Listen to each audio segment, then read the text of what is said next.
Mumbai Tug brought to you by Sunny's World. Pune's Pride Sunny's World, Life in Funshine. Resort weddings, events, restaurants, adventure wellness. Sunny's World, perfect destination for every occasion. नाशिकमधील TCS प्रकरणात राष्ट्रीय महिला आयोगानं 50 पानी सविस्तर अहवाल सादर केला असून यात आरोपी निदा खान हिचा या संपूर्ण प्रकरणात डिफाइंड रोल अथवा महत्त्वाचा सहभाग असल्याचा ठपका ठेवण्यात आला आहे। राष्ट्रीय महिला आयोगाच्या चौकशीत मुख्य तक्रारदारासह इतर पीडित महिलांनी दिलेल्या जबाबानुसार निदा खाननं इतर आरोपींसोबत मिळून महिलांचा मानसिक आणि भावनिक छळ केला। राष्ट्रीय महिला आयोगाच्या अहवालात नेमकं काय म्हटलंय, कंपनीतील कोणाकोणाचा सहभाग आहे आणि पॉश विभागानं कशी चूक केली आहे, पुढील काही मिनिटात आपण समजून घ्यात। नमस्कार, मी स्वानंद बिक्कड, मुंबई तकमध्ये तुमचं स्वागत। नाशिकच्या TCS प्रकरणात HR निदा खान व दानिश, तौफिक आणि रजा मेनन हे आरोपी धर्माच्या नावाखाली मुलींना जाळ्यात ओढण्याचा प्रयत्न करायचे। संपूर्ण TCS नाशिक युनिटवरती त्यांचा दबाव आणि नियंत्रण होतं। त्यानंतर ज्या मुली जाळ्यात अडकल्या त्यांना धर्मातील प्रथा शिकवण देण्याचं काम निदा खान करत होती, असं पीडित महिलांनी आयोगाच्या समोर सांगितलं। महिला आयोगाच्या अहवालात TCSच्या अंतर्गत तक्रार समिती म्हणजे पॉश कमिटीच्या कामकाजावरही प्रश्नचिन्ह उपस्थित करण्यात आले आहेत। पॉश समिती पुण्यात असल्यानं गेल्या अनेक महिन्यांपासून त्यांनी नाशिक युनिटला भेटच दिली नसल्याचं समितीनं चौकशी दरम्यान कबूल केल्याची माहिती आयोगानं अहवालात नमूद केली आहे। पोलीस तपासात निदा खानबाबत आणखी धक्कादायक माहिती समोर आली आहे। तपासानुसार निदा खान पीडितेच्या घरी जाऊन धार्मिक विधी करत होती, तसेच धार्मिक शिक्षणाच्या नावाखाली पीडितेला विशिष्ट धर्माची प्रार्थना आणि पोशाख स्वीकारण्यास भाग पडल्याचा तिच्यावरती आरोप आहे। तपासात पीडितेला धर्माशी संबंधित तब्बल 171 लिंक्स पाठवल्याचंही उघड झालं आहे।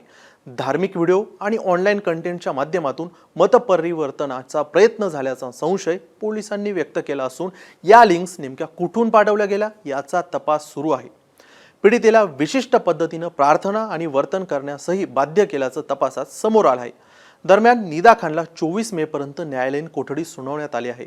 राष्ट्रीय महिला आयोगानं नाशिकमधील TCSच्या BPO कार्यालयात महिलांच्या सुरक्षेसंदर्भात गंभीर प्रतिक्रियात्मक त्रुटी असल्याचं तथ्य शोधन समितीनं नमूद केलं आहे।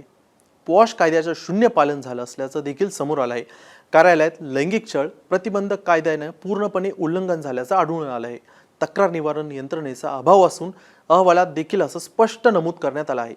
नाशिक BPO मधील कर्मचाऱ्यांसाठी कोणतीही औपचारिक तक्रार निवारण यंत्रणा उपलब्धच नव्हती। म्हणजे कार्यालयात अमुक व्यक्ती आहे ज्यांना तुम्ही जेव्हा तुमचा छळ किंवा मानसिक इजा पोहोचेल अशा काही गोष्टी तुमच्यासोबत घडतील तेव्हा एक तक्रार करायची असते, तेव्हा त्यांना तक्रार कुठे करायची ते नाव, त्याचे नंबर्स असं कुठेही त्या ऑफिसमध्ये लिहिलेलं नव्हतं किंवा त्याचे कार्ड्स, फोटो असं काही लावलेलं नव्हतं।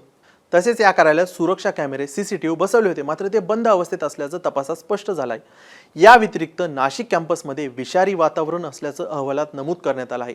तिथे व्यापक लैंगिक छळ, पाठलाग आणि मानसिक अत्याचार झाला असल्याचं समोर आलं आहे।